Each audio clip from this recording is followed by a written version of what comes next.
Hello बच्चों, आप सभी का स्वागत है आपके अपने YouTube चैनल में। इस वीडियो में आज हम अर्थमेटिक प्रोग्रेशन के फुल चैप्टर को पढ़ेंगे। इस चैप्टर में जितने भी कॉन्सेप्ट हैं सारे कॉन्सेप्ट को समझेंगे।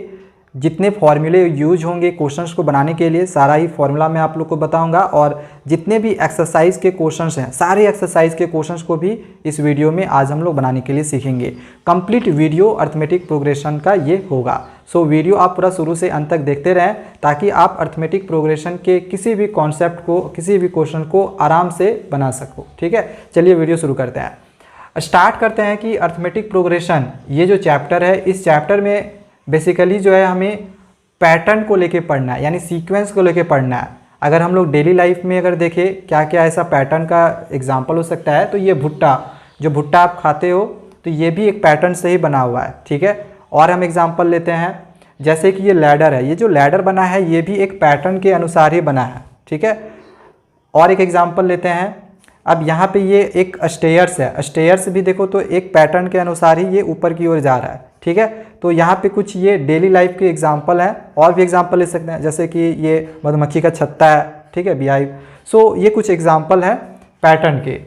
अगर हम लोग यहाँ पे मैथमेटिकली अगर हम देखें तो यहाँ पे मैंने कुछ एग्जांपल लिए हुए हैं पैटर्न का। ठीक है, मैंने दोनों साइड लिया हुआ है, यहाँ पे आप देख सकते हो दो साइड में मैंने दो तरह के नंबर लिए हुए हैं। इसमें और इसमें क्या डिफरेंस है ये भी मैं आप लोग को बताऊंगा। साथ ही सीक्वेंस और एपी क्या है, इसमें क्या डिफरेंस है, अर्थमेटिक प्रोग्रेशन कितने टाइप्स के होते हैं, सही चीज़ों के बारे में आप लोगों को ही बताने जा रहा हूँ। ठीक है, स्टार्ट करते हैं इस नंबर से। यहाँ पे ये जो नंबर दिया हुआ है इसमें अगर आप देखो 1 2 3 4 5 6 7, अगर अगला नंबर आपसे पूछा जाए तो आराम से आप बोल सकते हो कि 8। तो इसमें देखा जाए तो एक फिक्स्ड नंबर के साथ ये आगे जो है बढ़ते जा रहा है। वो फिक्स्ड नंबर क्या है, एक करके आगे बढ़ते जा रहा है। फिर इसमें एक हम जोड़ देंगे तो 9 हो जाएगा। ठीक है, देखा जाए तो एक फिक्स्ड नंबर 1 है, 1 को हम ऐड कर रहे हैं इस वाले नंबर से, तो आगे वाला नंबर हमें पता चल जा रहा है। ठीक है, तो अर्थमेटिक प्रोग्रेशन का डेफिनेशन में क्या लिखा हुआ है, सेम यही चीज़ लिखा हुआ है। अर्थमेटिक प्रोग्रेशन का डेफिनेशन में दिया है कि an AP is a list of numbers in which each term is obtained by adding a fixed number to the preceding term except the first term. अब इसका मतलब क्या हो गया, इसका मतलब ये है कि एपी क्या है, एक लिस्ट ऑफ नंबर्स है। लिस्ट ऑफ नंबर्स का मतलब क्या, बहुत सारा नंबर। अब एक नंबर रहेगा 3 तो क्या ये एपी होगा, एक नंबर 3 है तो ये एपी नहीं होगा। ठीक है, तो एपी क्या है, एक लिस्ट ऑफ नंबर्स है। आगे लिखा हुआ है कि in which each term is obtained by. अब इसका अगला जो भी टर्म होगा, ईच टर्म प्रत्येक जो टर्म होगा, इसमें लिखा हुआ है by obtained by adding a fixed number. उस जितना भी टर्म होगा उसमें एडिंग किया जाता है एक फिक्स्ड नंबर के साथ, और प्रीसीडिंग टर्म को, प्रीसीडिंग का मतलब पहले वाला टर्म। इसके बाद ये भी लिख दिया कि एक्सेप्ट द फर्स्ट टर्म, जो सबसे पहला टर्म होगा इसको छोड़ के। ठीक है, सबसे पहला जो नंबर टर्म है, ये पहला टर्म, दूसरा टर्म, तीसरा टर्म, चौथा टर्म, पहला टर्म को छोड़ के बाकी जितने भी टर्म है इस सभी टर्म में पहले वाले टर्म, इससे पहले टर्म जितना भी टर्म होगा इसके पहले वाले टर्म में एक फिक्स्ड नंबर अगर हम ऐड करते हैं तो वही एपी हो जाएगा। ठीक है, जैसे कि ये 2 है। ठीक है, इस 2 में हम एक जो फिक्स्ड यहाँ पे नंबर जो बढ़ते जा रहा है, कितना बढ़ते जा रहा है 1, तो 2 और 1 3 हो गया। ठीक है, अगर ये नंबर निकालना है तो इसके पहले वाला जो टर्म होगा इसमें हम जो फिक्स्ड नंबर जो कि हमें ऐड करना है, जो फिक्स नंबर जो कि हमें ऐड करना है वो क्या है, 1 है। ठीक है, 1 ऐड किए तो 3 हो गया। अगर हमें ये वाला नंबर प्राप्त करना है, ठीक है, तो इसके पहले जो भी टर्म हमें निकालना है उसके पहले वाले टर्म में, जैसे 6 अगर हमें निकालना है, या फिर इसके पहले जैसे 9 के बाद कौन सा टर्म आएगा, 9 के बाद कौन सा टर्म आएगा, तो 9 के बाद कौन सा टर्म आएगा उसको निकालने के लिए 9 में हम लोग क्या करेंगे, एक फिक्स नंबर जो इसमें फॉलो हो रहा है वो क्या हो रहा है, 1 हो रहा है, तो 1 ऐड करेंगे तो 10 होगा, तो अगला जो नंबर होगा वो 10 होगा। ठीक है, अगर हम आगे यहाँ पे इसमें एग्जाम्पल ले, इसको हम हटाते हैं। इसमें अगर हम एग्जाम्पल ले तो इसमें 9 80 27 36 45, इसमें हम देख रहे हैं कि 9 9 9 9 करके बढ़ते जा रहा है। तो इसके बाद अगला नंबर हमें निकालना रहेगा, तो ये वाला नंबर जो है 45, इसमें हम लोग कितना ऐड करेंगे, जो फिक्स्ड नंबर इसके लिए यूज हो रहा है वो कितना हो रहा है, 9। इसमें 9 हम ऐड करेंगे तो कितना हो जाएगा, 9 5 14, यानी कि 54। ये हो जाएगा 54। ठीक है, यहाँ पे 54 हो जाएगा। सो ये हो जाएगा एपी। इसी तरह से ये एग्जांपल ले लो, इसमें 3 3 3 करके प्लस हो रहा है। इसके बाद का अगर हमें टर्म निकालना रहेगा, 19 के बाद कौन सा टर्म होगा, तो 19 में हम 3 ऐड करेंगे, ठीक है। तो एपी का ये डेफिनेशन हो गया। क्या डेफिनेशन है कि ये एक लिस्ट ऑफ नंबर्स होता है जिसमें ईच टर्म, प्रत्येक जो टर्म होता है, obtained by adding number to the preceding term except the first term. पहला टर्म को छोड़ के बाकी जितने भी टर्म हमें निकालने रहते हैं उन सभी टर्म में उसके पहले वाले टर्म से अगर हम एक फिक्स नंबर को जोड़ते हैं तो वही एपी हो गया, ठीक है। आगे जब हम क्वेश्चंस को बनाने के लिए सीखेंगे तो उससे पहले एक मैं आप लोग कॉन्सेप्ट बताऊंगा। अगर वो कॉन्सेप्ट आप समझ लेते हैं और बहुत ही आसानी से आपको समझ में भी आ जाएगा तो आप एपी के कोई भी क्वेश्चन को बना सकते हैं, ठीक है। तो ये एपी हो गया। अगर हम सीक्वेंस का बात करें, सीक्वेंस क्या होता है, अब देखो यहाँ पे मैंने नंबर लिया हुआ है, यहाँ पे भी नंबर लिया हुआ है। अब इसमें और इसमें क्या डिफरेंस है, क्या ये पैटर्न में नहीं है, पैटर्न में ये भी है, पैटर्न में ये भी है, लेकिन एपी और सीक्वेंस दोनों में डिफरेंस क्या है, डिफरेंस ये है कि सीक्वेंस एपी जरूरी नहीं है कि होगा, जरूरी नहीं है कि सीक्वेंस एपी होगा, लेकिन सभी एपी सीक्वेंस में जरूर होगा, ठीक है। सभी एपी सीक्वेंस यानी पैटर्न में जरूर होगा, लेकिन सभी सीक्वेंस जरूरी नहीं है कि वो एपी में होगा। जैसे कि एग्जांपल ले लो, ये सीक्वेंस में है लेकिन ये एपी में नहीं है, ठीक है। एपी में क्यों नहीं है, अब देखो 1 है फिर 4 है, कितना जोड़े 3, फिर यहाँ पे कितना जोड़ दिए 5।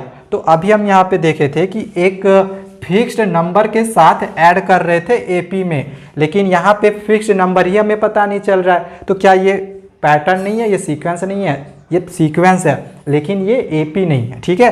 ये सीक्वेंस कैसे होगा, देखो ये 1 का स्क्वायर है, 1 का स्क्वायर 1 मल्टीप्लाई 1 दैट मीन्स कि 1। ये 2 का स्क्वायर है, 2 का स्क्वायर मतलब 2 मल्टीप्लाई 2 4, ठीक है। ये 3 का स्क्वायर है, फिर आगे ये यहाँ पे 16 छूट गया है, ये 4 का स्क्वायर है, फिर 5 का स्क्वायर है, फिर 6 का स्क्वायर है। सो यहाँ पे देख रहे हैं 1 2 3 4 5 6 7 ऐसे करके आगे बढ़ते जा रहा है उसका स्क्वायरिंग।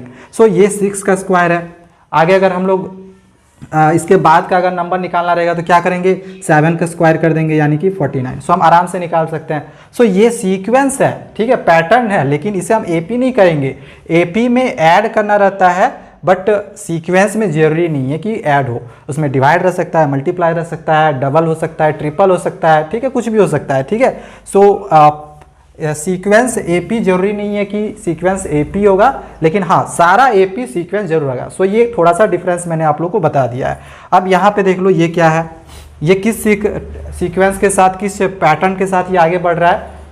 तो देखो ये 1 का क्यूब 1, 2 का क्यूब 8, 3 का क्यूब 27, 4 का क्यूब 64, ठीक है, इस पैटर्न के साथ आगे बढ़ रहा है। आगे हम लोग 5 का क्यूब कर सकते हैं 125, ठीक है।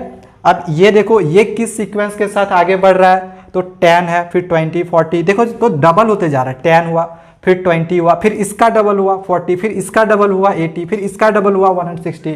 अगर आगे वाला टर्म निकालना रहेगा तो इसका डबल करेंगे, ठीक है, लेकिन ये एपी में नहीं है। सो ये सीक्वेंस में है और ये एपी में है। अब समझ में आ गया सीक्वेंस क्या होता है।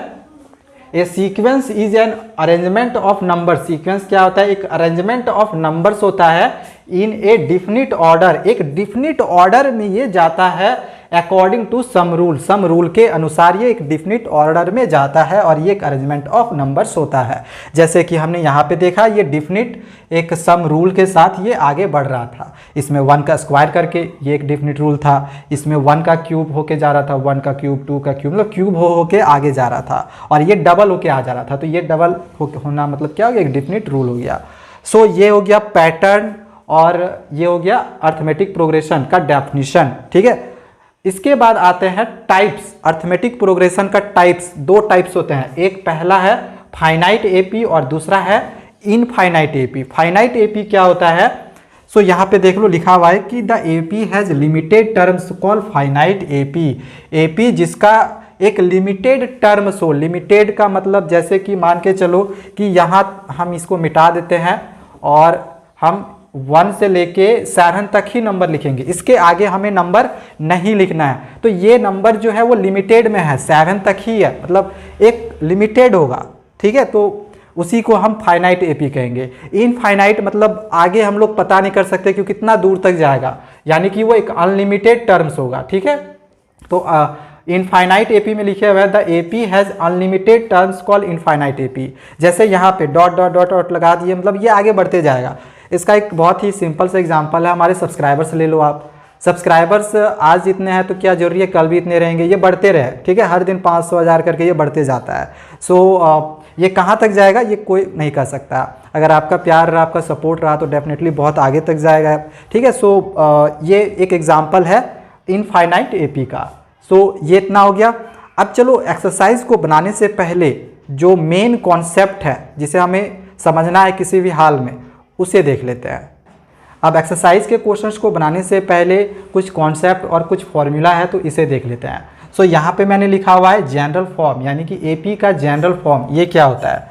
सो हम यहाँ पे ले लिए ए, इसके बाद ले लेते हैं ए प्लस डी, इसके बाद ए प्लस 2d, फिर ले लेते हैं ए प्लस 3d, ठीक है, और ये आगे बढ़ते जा रहा है। अब देखो ये जो पहला टर्म है ये फर्स्ट टर्म है तो इसे हम a1 भी लिख सकते हैं, ठीक है। ये सेकेंड टर्म है तो a2 लिखेंगे, थर्ड टर्म है तो a3 लिखेंगे, फोर्थ टर्म है तो a4 लिखेंगे, fifth term a5, sixth term a6, ऐसे करके आगे बढ़ते जाएगा जितना तक हमें लेना है। अब देखो सभी में देखो तो सेकेंड टर्म में d के पहले 1 है, third term 2d, fourth term के लिए 3d। सो एक टर्म कम हो जा रहा है। अगर हम लोग यहाँ पे nth टर्म का बात करें तो क्या होगा, a प्लस एक टर्म कम करना है, nth टर्म का बात करेंगे तो एक टर्म कम हो जाएगा, n-1 into D, n-1 into d, ठीक है, ये nth टर्म हो जाएगा an। सो ये हम लोग का एक फॉर्मूला भी निकल जाता है कि Tn is equal to a plus n-1 into d, ठीक है।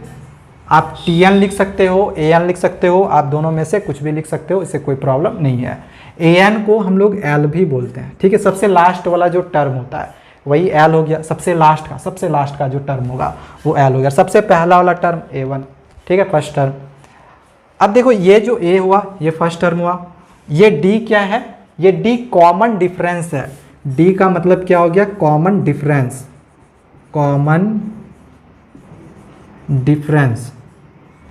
तो क्या D का भी कोई फॉर्मूला होता है, जी हाँ होता है।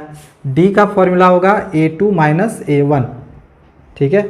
अब सिर्फ A2 माइनस A1 ही नहीं होता है, आप A3 माइनस A2 कर सकते हो, A4 माइनस A3 कर सकते हो, A5 माइनस A4 कर सकते हो, यानी आगे वाला टर्म को पीछे वाले टर्म से घटाना है, ठीक है, नेक्स्ट टर्म को प्रीसीडिंग टर्म से घटाएंगे। सो वो D का फॉर्मूला हो जाएगा, ठीक है। तो हम D का बहुत सारा फॉर्मूला लिख सकते हैं। D का अगर हम यहाँ पे A2 माइनस A1 लिखिए, अगर इन दोनों के लिए बोला जाए तो आगे वाले टर्म को पीछे वाले टर्म से घटाएंगे, यानी A3 माइनस A2 हो जाएगा। अगर हम यहाँ पे देखें तो A4 माइनस A3 हो जाएगा, तो D का ये भी फॉर्मूला होगा A4 माइनस A3। तो बहुत सारा फॉर्मूला हम लोग D के लिए लिख सकते हैं। आपके लिए सबसे मेन है वो ये वाला है, ठीक है, ये आप लोग अच्छे से ध्यान रखें, general form of AP, A plus D, A plus 2D, A plus 3D, ऐसे करके। इसके बाद ये वाला फॉर्मूला आप लोग को याद रख लेना है, Tn यानी कि An, इसका formula A plus n-1 into D. n क्या है, nth टर्म है, सबसे लास्ट वाला टर्म, ठीक है। सो ये हम लोग का यहाँ पे AP का जितना भी कॉन्सेप्ट है, फॉर्मूला है। एक्सरसाइज पहला वाला जो हम लोग का है वो बनाने से पहले मैंने आप लोग को सारा बता दिया है। अब मैं आप लोग को एक्सरसाइज के क्वेश्चंस को बनाने के लिए सिखाता हूँ, फिर सारी चीज़ों को और भी अच्छे से हम क्लियर देखेंगे। चलिए देखते हैं एक्सरसाइज के क्वेश्चंस को। सो यहाँ पे हमने अभी एक्सरसाइज 5.1 का क्वेश्चन नंबर 1 का 1 नंबर लिखा हुआ है। इसमें 4 क्वेश्चन है, अभी हम 4वें क्वेश्चंस को बनाने के लिए सीखेंगे। पहले इस क्वेश्चन को समझ लेते हैं। देखो 4वें क्वेश्चन में हमें ये बताना है कि कौन सा AP होगा और कौन सा AP नहीं होगा, ठीक है। तो चलो पहले इस क्वेश्चन को समझते हैं। सो क्वेश्चन दिया हुआ है कि the taxi fare after each kilometre when the fare is ₹15 for the first kilometre and ₹8 for each additional kilometre. So हमें यहाँ पे बताना है कि एक टैक्सी फेयर है, यानी कि टैक्सी में किराया लिया जा रहा है, 1 किलोमीटर का जो किराया लग रहा है वो ₹15 लग रहा है, ठीक है। इसके बाद पर किलोमीटर के अनुसार ₹8 उसको एक्स्ट्रा देना होगा। सो अगर मान के चलो 2 किलोमीटर का अगर किराया देना रहता तो कितना देंगे, तो पहला किलोमीटर में ₹15 और इसके बाद फिर से अगला 1 किलोमीटर और गया तो ₹8 और ज़्यादा देना होगा, यानी 15 + 8 कितना हो जाएगा 23। इसके बाद मान के चलो कि वो 2 किलोमीटर नहीं 3 किलोमीटर गया, ठीक है, कोई भी है जो 3 किलोमीटर तक अब गया, तो 2 किलोमीटर का ₹23 लगा, 3 किलोमीटर का कितना लगेगा, तो फिर से इसमें 8 फिर ज़्यादा लग जाएगा उसको, ठीक है, 8 रुपया फिर ज़्यादा लगेगा, यानी कि 31, मान के चलो 4 किलोमीटर तक गया, ठीक है, 4 किलोमीटर तक जाएगा तो फिर से 8 रुपया फिर ज़्यादा लगेगा, ठीक है। क्वेश्चन समझ में आ गया होगा कि क्वेश्चन क्या कह रहा है कि पहला किलोमीटर में एक टैक्सी का किराया 15 रुपया लगेगा और इसके बाद पर किलोमीटर के अनुसार वो जितना भी दूर जाना चाहे उसके अनुसार पर किलोमीटर का 8 रुपया एक्स्ट्रा कर करके चार्ज लगेगा, ठीक है। सो क्वेश्चन बस यही है। सो अब हमें बताना है कि ये जो हम यहाँ पे लिखे हैं ये एपी में है या फिर नहीं है। सो एपी में तभी होगा जब उसका कॉमन डिफरेंस सेम होगा, ठीक है। कॉमन डिफरेंस का कहने का मतलब क्या है, इन दोनों को घटाने पे और इन दोनों को घटाने पे, चाहे इन दोनों को घटाने पे जो भी नंबर आएगा तो वो सारा वैल्यू सेम होना चाहिए। जैसे अभी हमने कुछ देर पहले देखा था, डी जब निकाल रहे थे common difference a2 minus a1, a3 minus a2, a4 minus a3। सो यहाँ पे भी हम लोग सेम वही काम करेंगे, हम लोग डी निकालेंगे। अगर डी सब में सेम रहा दैट मीन्स कि AP में होगा, और अगर डी इक्वल नहीं हुआ, अनइक्वल रहा, दैट मीन्स कि वो AP में नहीं होगा, ठीक है। सो इन दोनों को हम यहाँ पे डिफरेंस निकाल लेते हैं, 23 माइनस 50, ठीक है। ये क्या निकाल रहे हैं हम, डी, तो कितना हो जाएगा 8। इसी तरह से अगर हम इन दोनों को घटा ले तो 31 माइनस 23, तो इसका भी वैल्यू हो जाएगा 8। इसी तरह से अगर हम इन दोनों को घटा ले 39 माइनस 31, तो इसका भी वैल्यू हो जाएगा 8। तो सभी कंडीशंस में हम यहाँ पे देख रहे हैं कि d इज इक्वल टू 8 आ रहा है, इस वजह से ये AP में होगा, ठीक है। सारे कंडीशन में हम देख रहे हैं सबका d का वैल्यू इक्वल हो रहा है, तो d अगर इक्वल होगा तो वो AP के फॉर्म में होगा। सो बस यहाँ पे लिख लेना कि it is in the form of AP, ठीक है। क्वेश्चन नंबर 1 का 1 कंप्लीट। चलो आगे देखते हैं क्वेश्चन नंबर 2 को। सो यहाँ पे अब क्वेश्चन नंबर 2 दिया हुआ है, तो चलो इस क्वेश्चन को भी बनाने के लिए सीखते हैं। क्वेश्चन है the amount of air present in a cylinder when a vacuum pump removes 1/4 of the air remaining in the cylinder at a time. Question में दिया हुआ है कि एक सिलेंडर है, ठीक है, सपोज दैट यहाँ पे ये एक सिलेंडर दिया हुआ है और इस सिलेंडर में कुछ मात्रा में एयर प्रेजेंट है, ठीक है। यहाँ पे दिया हुआ है the amount of air present, इस सिलेंडर में कुछ मात्रा में, कुछ अमाउंट में एयर प्रेजेंट है, लेकिन इसमें ये नहीं दिया हुआ है कि कितना अमाउंट में एयर प्रेजेंट है, ठीक है। अब आगे दिया है कि when a vacuum pump removes, जब इस सिलेंडर से वैक्यूम पंप से, जब इस सिलेंडर में वैक्यूम पंप से इस एयर को बाहर निकाला जाता है तो एक बार में 1/4 एयर बाहर निकलता है, ठीक है, इस सिलेंडर का। इस सिलेंडर में जितना भी एयर है उसमें 1/4 एयर बाहर निकलेगा, ठीक है। तो यदि हम द अमाउंट ऑफ एयर, जो सिलेंडर में जो एयर प्रेजेंट है उसका अमाउंट अगर हम x मान ले तो 1/4x हम लिख सकते हैं, ठीक है। 1/4x हम बाहर निकालेंगे तो इस सिलेंडर में कितना एयर फिर बच जाएगा, अगर 1/4 हम निकाल लेते हैं तो उसके बाद फिर कितना बच जाएगा, ठीक है। तो इस तरह से एक वन टाइम में 1/4 हम एयर निकाले, फिर सेकेंड टाइम में जो बच गया फिर 1/4 निकालेंगे, फिर थर्ड टाइम में जो बच गया फिर उसका 1/4 निकालेंगे, कुछ इस टाइप में। तो चलो हम सारे सॉल्यूशंस को अच्छे से समझते हैं, यहाँ पे सॉल्यूशन करते हैं। सबसे पहले हम लिख लेंगे कि let the amount of air, the amount of air present in a cylinder Bx, ठीक है। हम मान लिए कि जो हमने फिगर में देखा था यहाँ पे कि इस सिलेंडर में जो अमाउंट है एयर का वो x है, ठीक है। When A vacuum pump removes 1/4, अब 1/4x मतलब 1/4 उस सिलेंडर में जितना भी एयर है उसका 1/4 हम निकाल रहे हैं तो 1/4x हो जाएगा, ठीक है। अब एयर कितना बच गया, तो बचेगा कितना, टोटल क्वांटिटी में जो एयर था वो x था जिसमें से हम 1/4x निकाल लिए, तो कितना बचेगा, चलो इसके नीचे कुछ नहीं है 1 डाल दिए तो यहाँ पे क्या हो जाएगा 4x minus x/4, that means कि 3x/4 ये हो जाएगा। तो ये जब फर्स्ट टाइम एयर को निकाला गया 1/4 तो उसके बाद इतना एयर उस सिलेंडर में बच गया। अब इसके बाद जब हम सेकेंड टाइम उसी वैक्यूम पंप से फिर सेकेंड टाइम जब एयर निकालेंगे तो फिर से 1/4 इसका होगा, ठीक है। फिर से 1/4 मल्टीप्लाई 3x/4 हो ठीक है, जो बच गया एयर उसका 1/4 फिर से करेंगे। ये फर्स्ट टाइम, ये सेकेंड टाइम हो गया, ठीक है। सो इसमें कितना हो गया 3x और 4 4 जा 16। अब कितना एयर बच जाएगा, तो इससे पहले एयर कितना था 3x/4 था, ठीक है, 3x/4 और यहाँ पे है 3x/16। तो ये एयर कितना बच गया, यहाँ पे 16 हो जाएगा, 4 का टेबल में 16 4 बार में होगा, 4 3 जा यहाँ पे 12 हो गया, माइनस 16 1 जा 16 1 3 जा 3, यहाँ भी x और यहाँ पे x छूट गया था।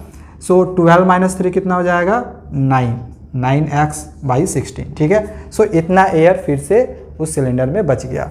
सो इतना काफ़ी है। इसके बाद हम लोग आराम से AP में आ रहा है कि नहीं आ रहा है निकाल सकते हैं। सो स्टार्टिंग में हमने माना था कि सिलेंडर में x एयर है, ठीक है। इसके बाद जब 1/4 हम इस वैक्यूम पंप से निकाल लिए एयर, तो इसके बाद जो है 3x/4 बच गया था। इसके बाद फिर जब हम इसका 1/4 किए तो सिलेंडर में 9x/16 बच गया। इसके बाद आप चाहो तो और भी कर सकते हो, आप इतना भी कर दोगे तो D जो है हम 2 का भी निकालेंगे, दोनों में अगर इक्वल रहा तो AP में होगा, अदरवाइज नहीं होगा, ठीक है। सो आप 2 यहाँ कम से कम यहाँ पे 3 बार तक निकाल लेना, चौथा बार अगर नहीं भी निकालते हो, A4 तक अगर नहीं निकालते हो तो चलेगा, ठीक है। सो इसके बाद और भी टर्म आ सकता है, सो हम इसलिए यहाँ पे डॉट डॉट डॉट लगा दिए। अब हम D निकालेंगे। सो D निकाल लेते हैं हम यहाँ पे। D निकालने के लिए हम इन दोनों को घटाएंगे, A2 में A1 घटाते हैं, A1 A2 A3, ठीक है। तो पहले इन दोनों घटाते हैं, 3x/4 - x, 3x/4 - x। सो इसको घटाएंगे तो कितना होगा, नीचे 4 का 4 ही रहेगा, ऊपर में 3x जैसे का वैसे रहेगा, माइनस है माइनस 1 का टेबल में 4 4 बार में आएगा तो यहाँ पे 4x होगा, यानी -x/4 निकल रहा है, ठीक है। अब इसके बाद हम फिर से इन दोनों को घटाएंगे, ये दोनों हो गया, अब ये दोनों को, तो इसमें D बराबर क्या होगा, इसमें से इसको घटा रहे हैं, यानी 9x/16 - 3x/4 हो गया। तो इसका एलसीएम लेंगे तो 16, यहाँ पे 9x जैसे का वैसे ही होगा, माइनस है माइनस 4 का टेबल में 16 4 बार में आएगा, 4 3 जा 12 हो गया।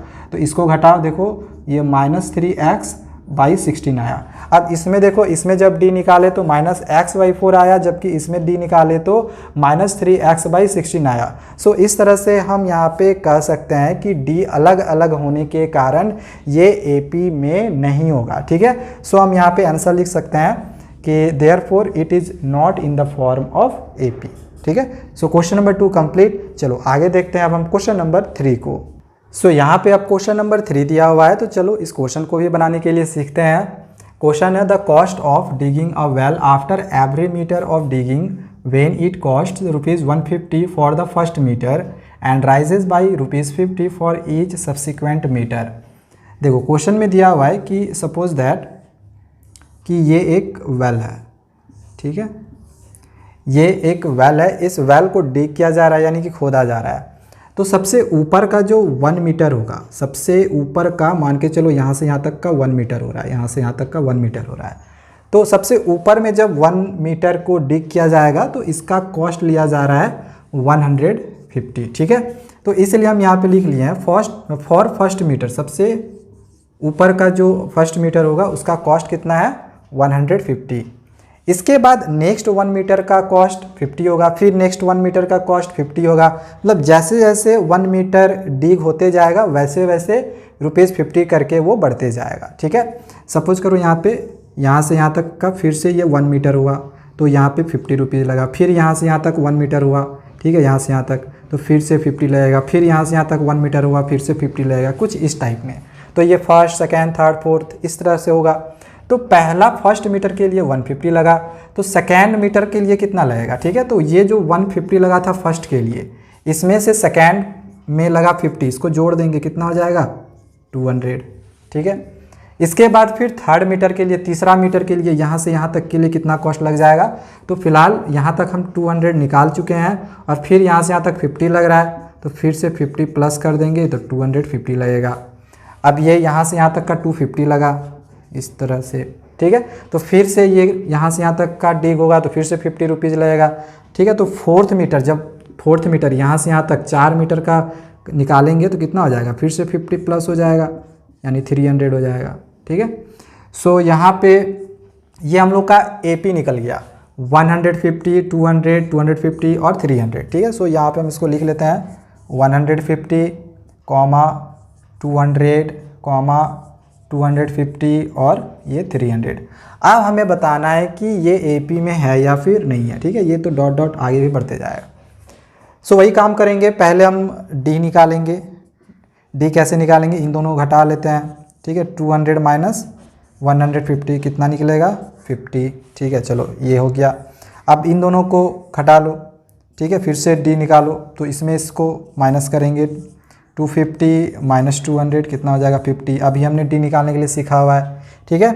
यहाँ तक निकाल लिए। अब ये दोनों को भी घटा के देख लेते हैं। D is equal to 300 minus 250 कितना होगा, 50। तो सभी कंडीशन में देख रहे हैं कि डी इज इक्वल टू 50 आ रहा है, तो इस वजह से ये एपी में होगा। हमें बस यही निकालना है कि ये जो क्वेश्चन दिया हुआ है ये एपी में होगा या फिर नहीं होगा। तो ये तो एपी में होगा ही, क्योंकि सभी कंडीशन में हम देख रहे हैं कि डी 50 निकल जा रहा है।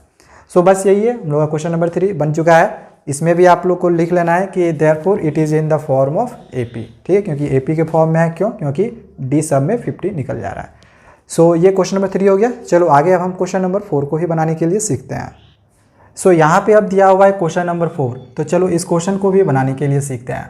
क्वेश्चन है the amount of money in the account every year when ₹10,000 is deposited at compound interest at 8% per annum. अब देखो क्वेश्चन में यहाँ पे अमाउंट हमें निकालना है, ठीक है, अलग अलग साल के लिए। पहले 1 साल के लिए निकालेंगे, फिर 2 साल के लिए, फिर 3 साल के लिए, इस तरह से हम अमाउंट निकालेंगे। सो अमाउंट का फॉर्मूला आप लोग को पता होना चाहिए, ये आपने 8 क्लास में पढ़ा हुआ होगा। P into 1 plus R by 100 to the power n। n क्या है, ये टाइम है, ठीक है। पहले हम 1 पुट करेंगे n के जगह पे, फिर 2 पुट करेंगे, फिर 3 पुट करेंगे, फिर 4 पुट करेंगे। तो इस तरह से हम उसको बढ़ाते जाएंगे। आप जितना तक चाहो ले सकते हो, कम से कम 3 तक आपको लेना होगा, 3 इयर्स तक कम से कम लेना है। ये जो 10,000 दिया हुआ है ये प्रिंसिपल दिया हुआ है, तो हम यहाँ पे 10,000 लिख लिए प्रिंसिपल। आप रुपीज़ में भी लिख सकते हो, मैंने यहाँ पे छोड़ दिया है, तो चलो लिख ही लेते हैं, ठीक है। अब ये जो 8% दिया है ये क्या दिया हुआ है, रेट, ठीक है। सो हम यहाँ पे R इज इक्वल टू 8% लिख लिए। अब अगर हम टाइम 1 ले, ठीक है, 1 ईयर्स, टाइम अगर 1 ईयर्स लेंगे तो अमाउंट का फॉर्मूला क्या होगा, P into 1 plus R by 100 to the power n होगा। तो n 1 ले रहे हैं, तो P का पहले P के जगह पे हम ये वाला लिखेंगे वैल्यू, कितना लिखा हुआ है 10,000, ये लिख लिए। फिर 1 प्लस R बाई 100, R के जगह पे हम 8 ले लिए बाई 100, और यहाँ पे पावर 1 लिए। एक बार पावर 1, इसके बाद फिर पावर 2 लेना है, पावर 3 लेना है, 4 लेना है, इस तरह से आपको बढ़ाते जाना है। सो यहाँ पे फिर से 10,000, इसको हम ऐसे रहने देते हैं, 10,000 1 plus R by 100 to the power अब 2 हो गया। फिर से 10,000 1 प्लस 8 बाई 100 का पावर अब 3 हो गया। कम से कम पावर 3 तक लेना है, 1 2 3। आप चाहो तो 4 भी ले सकते हो, 5 भी ले सकते हो, लेकिन कम से कम 3 तक लेना है। और फिर इसके बाद डॉट डॉट डॉट डॉट कर देना है, ठीक है। अब क्या करना है, इसको सॉल्व कर लेना है। सॉल्व करने के बाद आप देखोगे कि इन दोनों को घटाने के बाद और इन दोनों के घटाने के बाद कॉमन डिफरेंस जो होगा वो इक्वल होगा। इक्वल होगा तो हम समझ जाएंगे कि एपी में आएगा, होगा। अगर इक्वल नहीं हुआ तो एपी में नहीं होगा। सो इस तरह से हम इस क्वेश्चन को बना सकते थे। आगे आप लोग सॉल्व कर लेना, मैंने आप लोग को प्रोसेस बता दिया है कि हम किस तरह से सॉल्व करेंगे, ठीक है। कैलकुलेशन आगे लंबा होता है इसलिए मैंने छोड़ दिया है, क्योंकि मुझे अभी ज़्यादा मल्टीप्लाई करना पड़ जाएगा। मैं अगर करूँगा तो इससे आपका भी समय लॉस होगा, मेरा भी होगा। बाकी कैलकुलेशन आपको पता चल ही रहा है कि इसको बस कैलकुलेट करना है, इसको भी कैलकुलेट करना है, इसको भी कैलकुलेट करना है। इसके बाद बस डी निकाल देना है, इन दोनों को घटा देंगे, फिर इन दोनों को घटा देंगे। घटाने के बाद हम चेक करेंगे कि दोनों जो डी निकाले वो इक्वल है कि नहीं है। इसमें आई थिंक इक्वल नहीं होगा, ठीक है, आप देख लेना। जहाँ तक कि मुझे याद है ये इक्वल नहीं होगा, ठीक है। इक्वल नहीं आएगा तो बस वही लिख देना है कि therefore it is not in the form of AP, ठीक है। सो क्वेश्चन नंबर 1 का चारों क्वेश्चन कंप्लीट हो गया है। चलो आगे हम देखते हैं क्वेश्चन नंबर 2 को। सो यहाँ पे अब क्वेश्चन नंबर 2 दिया हुआ है, 5 क्वेश्चन है। 5 वही क्वेश्चन को अभी हम बनाने के लिए सीखेंगे। पहले हम क्वेश्चन नंबर 1 को यहाँ पे बनाते हैं। देखो जितना क्वेश्चन है सभी क्वेश्चन में एपी का लगातार स्टार्टिंग से 4 टर्म्स हमें निकालना है, ठीक है। तो मैंने आप लोग को जनरल फॉर्म एपी का बताया था स्टार्टिंग में ही, जिसमें मैंने कि आप लोग को ये वाला फॉर्मूला बताया था ए plus d, a plus 2d और a प्लस 3d, ठीक है। हमें 4 टर्म तक ही निकालना है। क्वेश्चन में दिया हुआ है कि एपी का 4 टर्म तक हमें निकालना है। So first term, second term, third term, fourth term, 4 term हो जाएगा। सो अगर यहाँ पे हम देखें तो पहला जो टर्म है वो ए का वैल्यू दिया हुआ है, ए का जगह पे हम 10 लिख लिए। अब यहाँ पे ए के जगह पे फिर से 10 लिखे, प्लस डी, डी के जगह पे 10 है, फिर से हम यहाँ पे 10 लिख लिए, कॉमा ए के जगह फिर 10 है, प्लस 2 मल्टीप्लाई यहाँ पे 10 होगा, कॉमा फिर ए के जगह पे 10 है, फिर यहाँ पे है प्लस 3 मल्टीप्लाई यहाँ पे 10 हो जाएगा। ठीक है, हमें 4 टर्म निकालना था तो चारों टर्म को लिख लिया है। आप यहाँ पे लिख सकते हो कि let the first 4 terms of the A P be a plus d, a plus 2डी, ए प्लस 3डी। नहीं भी लिखना है तो कोई प्रॉब्लम नहीं है। ठीक है, चलो ये हो गया 10, 10 और 10 20 हो जाएगा। यहाँ पे 2 10 जा 20, 20 प्लस 10 कितना हो जाएगा 30। ठीक है, सो यहाँ पे 30 हो गया। 3 10 जा 30, 30 प्लस 10 कितना हो गया 40। तो देखो लगातार एपी का 4 टर्म क्या निकल गया 10, 20, 30 और 40। तो ये हम लोग का आंसर हो गया। चलो आगे हम लोग देखते हैं, अब क्वेश्चन नंबर 2 को बनाते हैं। सो क्वेश्चन नंबर 2 में ए का वैल्यू -2 है और डी का वैल्यू 0 है। चलो इसी क्वेश्चन में हम बनाते हैं क्योंकि ये आप लोग को सारे क्वेश्चन के लिए लिखना होगा। सो हम इसको यहाँ पे नहीं हटा, लिख के यहीं पे लिखते हैं। ठीक है, ए के जगह पे -2 है तो यहाँ पे ए की जगह पे -2 हो गया। अब ए के जगह पे फिर से -2 प्लस है, डी के जगह पे कितना लेना है 0, तो यहाँ पे 0 हो गया। फिर कॉमा ए के जगह पे -2 प्लस डी के जगह पे फिर से 0, फिर कॉमा ए के जगह पे -2 प्लस डी के जगह पे फिर से 0। तो ये -2 हो गया। अच्छा, -2 प्लस 0 किसी भी नंबर को 0 करेंगे तो सेम वही नंबर हो जाएगा, तो ये -2 ही रहेगा। कॉमा फिर से यहाँ पे 2 0 जा 0, फिर से यहाँ पे -2 ही रहेगा, फिर 3 0 जा 0, तो फिर से ये -2 ही रहेगा। सो इस तरह से हम यहाँ पे देख रहे हैं कि ये लगातार हम लोग का एपी का 4 टर्म निकल रहा है, सब में -2 -2 -2 -2। तो ठीक है, तो यही हम लोग का यहाँ पे आंसर कंप्लीट। क्वेश्चन नंबर 2 भी हो गया। चलो अब 3 नंबर को देखते हैं, यहीं पे हम बनाने के लिए सीखेंगे क्वेश्चन नंबर 3 को। सो 3 नंबर में अब 4 और -3 दिया हुआ है, तो ए के जगह पे हमें 4 लिखने हैं, तो ए के जगह 4 लिख लिए। अच्छा, ए के जगह फिर से 4 होगा, प्लस डी, डी के जगह पे कितना है -3, तो यहाँ पे -3 होगा। अब यहाँ पे फिर से ए के जगह पे 4, 2 इंटू डी के जगह पे -3। ठीक है, सो यहाँ पे -3 हो गया। इसके बाद फिर से ए के जगह पे 4 है, ए के जगह 4 लिख लिए, प्लस 3 इंटू डी के जगह पे -3। ठीक है, फिर से -3 लिख लिए। सो यहाँ पे 4 हो गया, प्लस माइनस माइनस, यहाँ पे देखो प्लस माइनस माइनस हो जाएगा, डबल साइन आ रहा है, ब्रैकेट लगा दिए, तो 4 में 3 घटाएंगे तो 1 हो जाएगा। अब यहाँ पे देख लो, फिर से प्लस माइनस माइनस होगा, 2 3 जा 6, यहाँ पे -6 होगा, प्लस 4। ठीक, ऐसे 4 -6, तो घटाएंगे कितना होगा -2 होगा, 6 में 4 घटाएंगे 2, और माइनस में 6 बड़ा है। ठीक है, तो यहाँ पे -2 हो जाएगा। अब यहाँ पे आ जाओ, ये 3 3 जा 9 होगा, -9 प्लस माइनस -9, तो 4 -9 कितना होगा 4 -9, 9 में 4 घटाएंगे तो 5 हो जाएगा। ठीक है, 9 बड़ा है, माइनस का साइन है तो -5 हो गया। तो कुछ इस तरह से हम लगातार 4 टर्म निकाल लिए एपी का। क्वेश्चन नंबर 3 भी हम लोग का यहाँ पे हो गया। चलो आगे देखते हैं क्वेश्चन नंबर 4 को।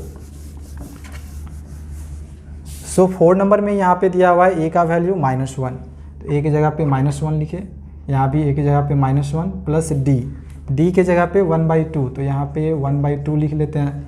अब यहाँ फिर से ए की जगह पे -1 प्लस डी के जगह पे 1/2 है, यहाँ पे 1/2 डाल दिए, फिर -1 प्लस 3 इंटू 1/2।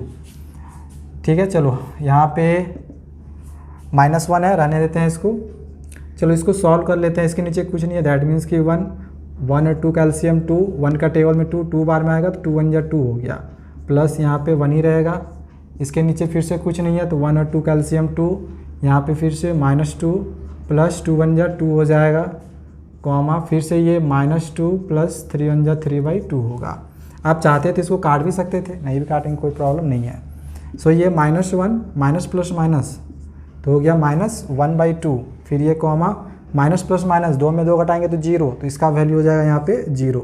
और यहाँ पे फिर से माइनस प्लस माइनस, 3 में 2 घटाएंगे तो 1, 3 बड़ा है, प्लस का साइन है तो ये प्लस का साइन में हो गया। सो -1 -1/2 0 1/2, ये हम लोग का आंसर हो गया। ठीक है, क्वेश्चन नंबर 4 कंप्लीट। एक लास्ट है क्वेश्चन नंबर 5, चलो इसे भी बना लेते हैं यहीं पे हम। देखो सारे क्वेश्चन के लिए फॉर्मूला हम लोग का सेम यही यूज होगा, a plus d, a plus 2d, A plus 3d। सो यहाँ पे a की जगह पे -1.25 है, तो a की जगह पे -1.25 लिख लिए, फिर से -1.25 प्लस d के जगह पे -0.25। देखो प्लस और माइनस माइनस हो जाएगा तो हम यहाँ पे डायरेक्ट कर लेते हैं -0.25, 0.25, ठीक है, कुछ इस तरह से। तो यहाँ पर भी -1.25 और 2 मल्टीप्लाई, फिर से प्लस माइनस यहाँ पे माइनस हो जाता, सो हम यहाँ पे माइनस ही रहने देते हैं। 2 मल्टीप्लाई 0.25 होगा, और तीसरा वाला जो टर्म निकलेगा वो -1.25 मल्टीप्लाई 3 इंटू 0.25 होगा, ठीक है। तीनों में यहाँ पे माइनस होगा क्योंकि प्लस माइनस माइनस माइनस हो जा रहा था, एक बार 1 फिर 2 फिर एक बार 3, ठीक है। चलो ये -1.25 जैसे वैसे रहने दो, माइनस माइनस प्लस इन दोनों को जोड़ेंगे, 5 और 5 10 का 0, 1 बच गया, इसको हम थोड़ा सा नीचे लिख लेते हैं, ज़्यादा अच्छा रहेगा। -1.25, हाँ 5 5 10 का 0, 1 बच गया, 2 2 4 और 1 5। अब यहाँ पे 1 और 0 को जोड़ेंगे तो 1 ही हो जाएगा, माइनस साइन लगा देंगे क्योंकि दोनों माइनस है। इसी तरह से यहाँ पे जोड़ लो, पहले इन दोनों को मल्टीप्लाई कर लो, तो 2 मल्टीप्लाई 0.25 कितना होगा, माइनस यहाँ पे 50 हो जाएगा, इसके जगह पे 50 होगा, ठीक है। सो इन दोनों को जोड़ेंगे, माइनस माइनस प्लस, तो 1.25 और 50, 1.25 और 0.50 होगा, ठीक है। सो यहाँ पे 5 5 2 7 इस तरह से हो जाएगा, माइनस है सो माइनस में, तो -1.75 हो गया, ठीक है। चलो नेक्स्ट आगे हम लोग इधर आते हैं, 3 से इसको मल्टीप्लाई करेंगे तो -0.75 होगा, इन दोनों को मल्टीप्लाई करेंगे माइनस, ठीक है। अब इसको इसके साथ प्लस कर लेते हैं, तो 5 5 10 का 0, 1 बच गया, 7 2 9, 1 10 का 0 बच गया, 1 1 1 2, तो लगभग 2.0 आ रहा है, तो हम यहाँ पे 2 लिख सकते हैं, पॉइंट के बाद 0 का वैल्यू नहीं होता है, ठीक है। तो माइनस में 2 निकल गया, आप चाहो तो 0.00 डाल भी सकते हो, इससे कोई प्रॉब्लम नहीं होगा। सो इस तरह से हम इसका भी आंसर निकाल लिए हैं। तो ये हम लोग का क्वेश्चन नंबर 2 भी कंप्लीट हो चुका है। नेक्स्ट में आगे हम लोग देखते हैं क्वेश्चन नंबर अब 3 को।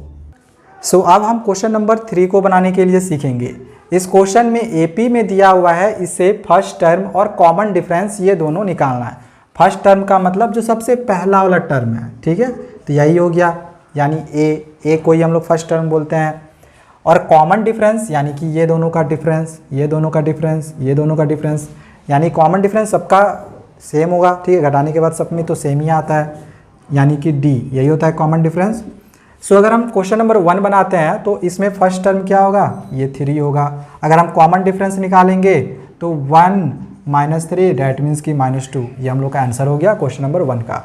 अगर हम क्वेश्चन नंबर 2 का बात करें तो फर्स्ट टर्म क्या होगा, -5, सो इसमें -5 हो गया।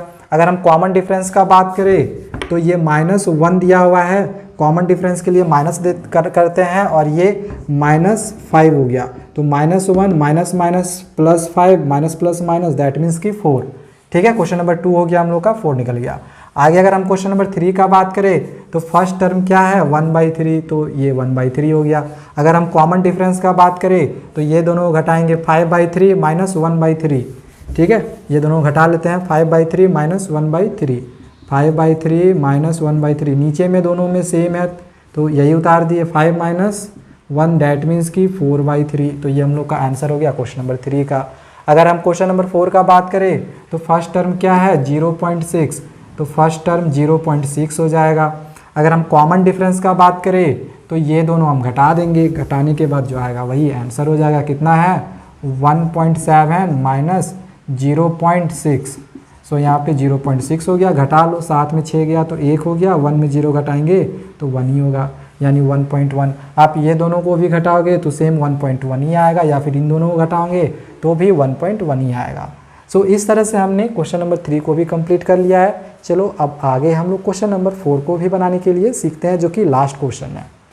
सो यहाँ पे अभी आप क्वेश्चन नंबर 4 का 1 नंबर देख रहे हैं, इसमें बहुत सारा क्वेश्चन है, तो आपको बताना है कि जितने भी क्वेश्चन दिए हुए हैं सारे क्वेश्चन में कौन कौन सा एपी है, और यदि एपी है, कोई भी ऐसा क्वेश्चन में अगर आप लोग को एपी मिल जाता है तो उसका कॉमन डिफरेंस फाइंड करना है और साथ ही नेक्स्ट 3 टर्म्स भी फाइंड करना है। ठीक है, जैसे चलो हम इस क्वेश्चन को बना के देखते हैं।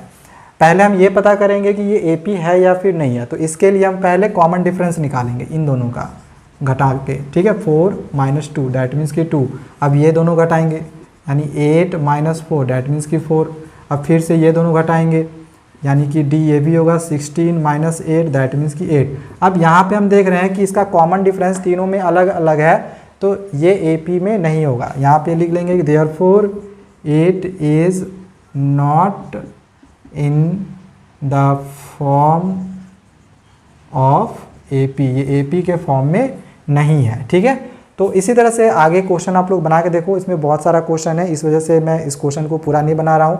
अगर कोई क्वेश्चन में बनाने में दिक्कत हो, प्रॉब्लम महसूस हो, नहीं बन रही हो, तो वो आप कमेंट कर सकते हैं। इसके लिए आप लोग को स्पेशल बना के वीडियो दे दी जाएगी। तो आज के लिए बच्चों बस इतना ही। नेक्स्ट वीडियो में मैं आप लोग को सम से रिलेटेड जो भी कॉन्सेप्ट होगा वे भी बताऊंगा और साथ ही जो एक्सरसाइज के क्वेश्चंस होंगे 5.2 के, तो उन क्वेश्चंस को भी बनाने के लिए सीखेंगे। तब तक चैनल को सब्सक्राइब करके रखें। Thank you.